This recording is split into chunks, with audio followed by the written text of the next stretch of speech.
ধন্যবাদ। মই সদৌ অসমবাসী ৰাইজলৈ তথা মায়ামৰা সত্ৰ ভক্ত বৈষ্ণৱবৃন্দ ৰাজনৈতিক মঞ্চত থকা বিষয়ববীয়াসকল সৰ্বজনলৈ মই শ্ৰদ্ধা জ্ঞাপন কৰিছোঁ। অৰ্থাৎ মই হৃদৰোগত আক্ৰান্ত বুলি চিকিৎসকে পৰামৰ্শ দিয়া মই 19টা দিন অসম চিকিৎসা মহাবিদ্যালয়ৰ চিকিৎসাধীন হৈ থাকিবলগীয়া হৈছে। মোৰ এই আশু আৰোগ্যৰ কাৰণে অসমৰ বিভিন্ন প্ৰান্তৰ ভক্ত বৈষ্ণৱসকল ব্যক্তিগতভাৱে বা ৰাজহুৱাভাৱে আহি আৰ্থিক সহায় সহযোগ বা দিহা পৰামৰ্শসমূহ আগবঢ়ালে।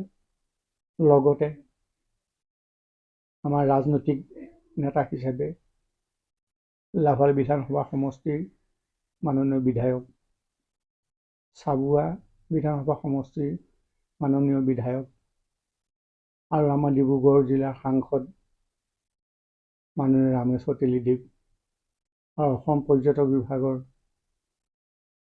ঋতুপৰ্ণ বৰুৱাদেৱ, লগতে ৰাজনৈতিক অৰাজনৈতিক দলৰ সকলো ব্যক্তিয়ে আমাক চিকিৎসালয়ত গৈ যিখিনি দিহা পৰামৰ্শ সহায় সহযোগ আৰ্থিকভাৱে আগবঢ়ালে তাৰ কাৰণে মই তেখেতসকলৰ ওচৰত সদা সৰ্বদা চিৰকৃতজ্ঞ।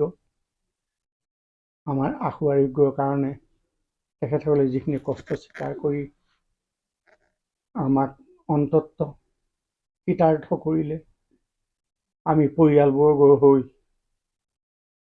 সকলোলৈ আশীৰ্বাদ প্ৰদান কৰিছোঁ। ভগৱন্তই যেন সুমতি সুজ্ঞান দিয়ক, তেখেতসকলৰ ভৱিষ্যত উজ্জ্বল হওক আৰু তেখেতসকলেও যেন আমাক আশীৰ্বাদ কৰক, সদা সৰ্বদা গুৰু শিষ্য ন্যায় ধৰ্ম ৰক্ষা কৰিবৰ কাৰণে যেন শক্তি সামৰ্থ্য বঢ়ায়, আমাকো খালৰ পৰা বামটোলৈ উদ্ধাৰ কৰক, তাকে ভগৱন্তৰ চৰণলৈ আমি প্ৰাৰ্থনা জনাইছোঁ আৰু কৃতজ্ঞতা শৰাই এখন সৰ্বজন ৰাইজলৈ এই বাৰ্তা যোগে প্ৰকাশ কৰিছোঁ। ভগৱন্তই যেন তেখেতসকলক সৌমতি সুজ্ঞান দিয়ক।